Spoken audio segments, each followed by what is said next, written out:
My name is Greg Snowden. I'm from Meridian. I'm the Speaker Pro-Tem. Pro-Tempore means for the time. That means when the Speaker's not around, I'm the Speaker. Just don't tell him I said so. And as you know, he's around, so I'm not the Speaker today. So it's always good to see you, particularly my friends from East Mississippi that are here. Enjoyed sitting with them, visiting with them. I want to talk to you about something a little bit serious today.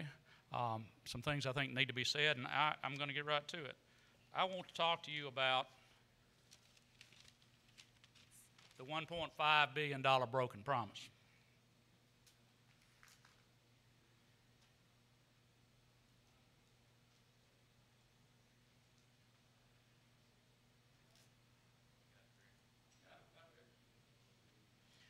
You may have seen this ad. It's been in the paper, in various papers. This one's actually from the Clarion Ledger. I want to talk to you a little bit about that because as you see, it's got a graph on here that shows the MAEP, that's Mississippi Adequate Education Program, the amount that the formula indicated should have been funded, and then the level of actual funding, which is, of course, a line below that. And you also see it says, when the legislature refuses to act, the people decide. Now, you look at these charts, that's certainly an accurate portrayal. Both those lines are accurate. It's accurate showing where the formula said the MAP should be funded. And it's also accurate where it shows the actual funding to have been for those years. But I submit to you that there's a difference between accuracy and truth. And there's some incomplete information here that needs to be shared with you because I don't think this gives you an accurate picture, even though the data for what it purports to be is accurate. In 2008, you'll see that's the base that's used on here. 2008 was the last year the legislature has fully funded the Mississippi Adequate Education Program. In fact, it's only been fully funded twice. First time was in 2003 for fiscal year 2004, and that was an election year. We had a governor who was running for re-election that was worried, turns out with good reason, about his election prospects. And the legislature fully funded the MAP in 2003, which was fiscal year 2004. That was a mistake. I'll just say it. I voted for it, but it was a mistake. We didn't have the money to do that. And it was evident because the very next year, when Governor Haley Barbour came here, we had a $700 million structural deficit because we'd used one-time monies and monies we really didn't have, money we'd borrowed for future years to do that. 2003 was a mistake. We did fully fund the MAP in 2008. It was not a mistake that year. We had funds that year. And the reason we did is quite interesting. You remember, I know many of you remember what happened on August the 29th, 2005. Anybody raise your hand? You know what happened then. Terrible disaster for the state of Mississippi, Hurricane Katrina. Well, one of the side effects of that hurricane was that state revenues for the next year or two just ballooned. That was a good effect of something terrible that happened. The reason for that's obvious. Everybody that was affected, many thousands of people were, many of them lost everything. Their insurance money came in, disaster relief money came in, Red Cross money came in. They had to rebuy hard goods. They had to rebuy just about everything to replace what they had lost. That drove sales tax revenue through the roof, gave us a lot more money.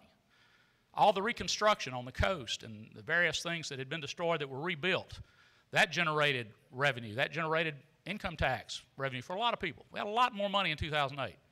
2008, unfortunately, was an anomaly. I didn't realize it at the time. I knew things were better, but 2008 was a bubble year that we didn't realize at the time. And compounded with that, the bottom line is 2008 was an anomaly. To compound that, I'm sure you remember this too, in the fall of 2008, the Great Recession hit. Right in the middle of another election year, this presidential election year. But the bottom dropped out of our revenues.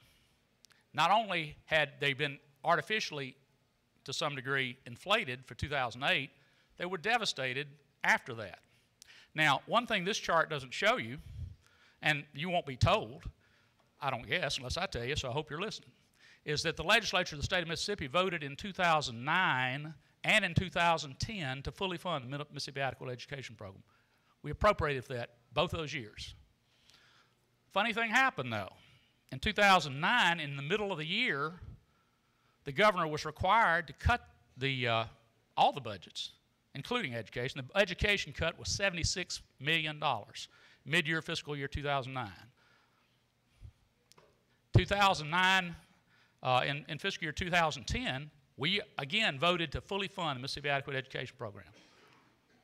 In the middle of that year, the governor was required to cut from the education budget $162 million. Now, the reason for that, that's not a broken promise, ladies and gentlemen. That was a sincere effort to get it done. The reason those cuts occurred is because the revenue did not come in. The worldwide recession hit, as I said. If this chart were fully complete, it would show you another line. It would show you a line that would reveal the drop in the general fund collections during these years when supposedly a promise was broken. It would show you that in 2009, everybody likes to point to 2008, which as I said is an anomaly. It's a bubble year. In 2009, revenues were down $208 million, $208 million overall general fund collections from what it had been in 2008, the year before.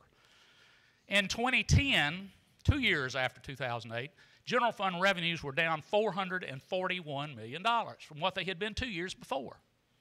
In 2011, 3 years later, general fund revenues were still down $338 million from what they had been 3 years before in 2008. And finally, 2012, revenues were down still another $67 million. Cumulatively, ladies and gentlemen, over this period of time where the $1.5 billion supposedly was not appropriated, cumulatively during that time frame, almost $1.1 billion never came in. That money never hit the state coffers.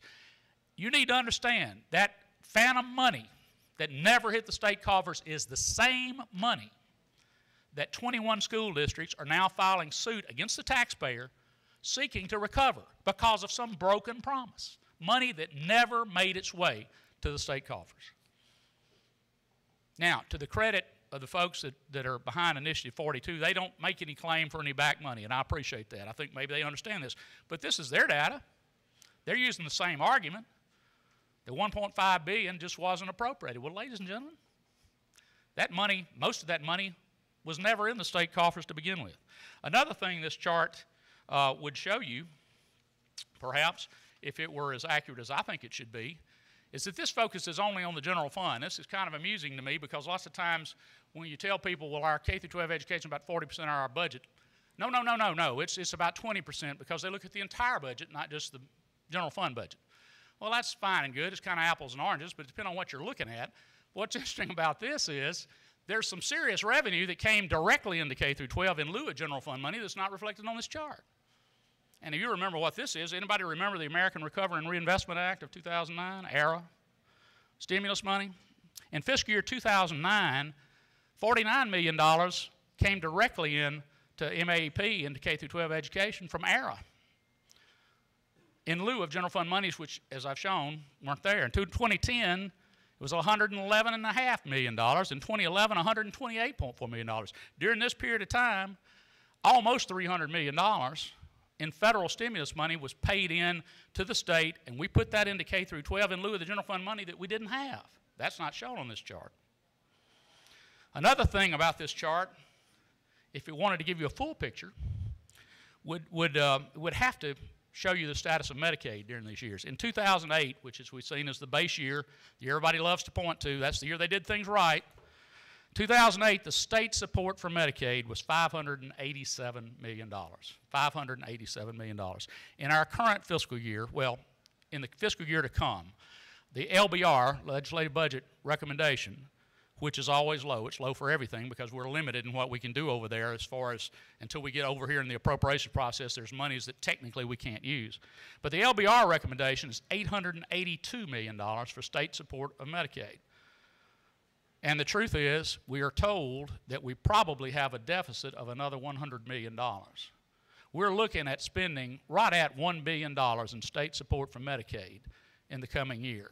When if you compare that to 2008, what was it? $587 million. Our Medicaid money, our Medicaid program, I'm not criticizing it per se, but it's just a fact that it's soaking up dollars from education and everything else in the general fund. You need to be aware of that. That's not shown on this chart. That's $500 million right there. And just so you're not misled about this. Medicaid expansion wouldn't have anything to do with this. These are people that are already eligible. An expansion of Medicaid would not pay for these people. These people are paid at the current rate. They're already eligible. Medicaid expansion has nothing to do with that. Finally, I would say that the ad says nearly 200,000 Mississippians signed a petition for Initiative 42. You need to know that that real number is 116,570. That's the number that was certified as valid electors by the Secretary of State of Mississippi. Now, that's not a big deal. It's not material because that's a sufficient number to get it on the ballot. But I just suggest to you, when you're basing your credibility on numbers, you need to be careful about what you say. Now, is more education funding necessary? Absolutely. Absolutely it is. I don't think a lot of the folks in our state really understand and appreciate that the way they should. That's one thing I think that's a good side effect of the debate we're going to have all year about this. We need more funding for the state of Mississippi. There's no question about that. And we've put more money in. As the speaker said, almost $200 million in the last 3 years. It's growing for the first time we've had the opportunity to since fiscal year 2010, 2011. There have been no more mid-year cuts, by the way. Nothing is more disruptive to any state agency, whether it's education or anything else, other than having their budget cut in mid-year. We've avoided that by being responsible in the way we've appropriated. But the speaker did mention performance-based budgeting. Funding is important, vitally important. Number of teachers is important. Having good schools, buildings, that's all important. But that's asking the wrong question, folks. From a performance-based budgeting standpoint, which is not, we're not just applying to education, we're applying to everything, corrections and everything. You look at your outcomes. The question is not, for instance, if it's mental health, you don't ask how many new staffers they need. You don't ask how many new facilities they need. You ask, what programs are we funding that make people better? That's the mindset. All right, for education, certainly funding's important. All these other things are important.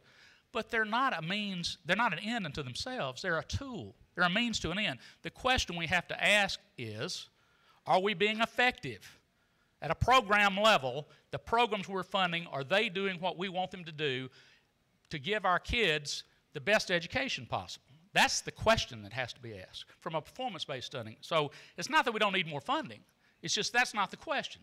You don't focus on inputs. You focus on outputs. How effective can we be? You don't do that, ladies and gentlemen, by taking education or anything else off the table. Some folks, and I know they're good-hearted people, they envision this as being, all right, we know how much K through 12 education needs. We kind of take that off the shelf and put it over here and make sure it's funded, and then we worry about everything else. Well, I would just suggest to you, not only is that fiscally irresponsible, it's bad public policy. You don't prioritize by taking something off the table. That's kind of the opposite of prioritization. You leave education, which is the most important dollar we spend. You leave it on the table. You analyze it program by program like we do the rest of the state budget, like we're going to do with performance-based budgeting, and determine where our dollars are best spent. Now, lest you think this is the legislature micromanaging, the agencies are going to be doing this. The Department of Education is going to be doing this. But they're going to be gathering this data and making this analysis and helping budget writers make good decisions about how to spend their money. In many years past, we've just spent money on things that sounded like they were good. I'm not speaking necessarily of education. I mean, think about anything. It sounds good, we're going to fund it without having any metric, without having any sort of evidence-based proof that it was the proper thing to do. So that's what we're doing. Finally, I would just say to you, and I mean this from my heart, we do have a good record, we believe. We're going to run on it. We're proud of our accomplishments. We have a plan. We're executing that plan.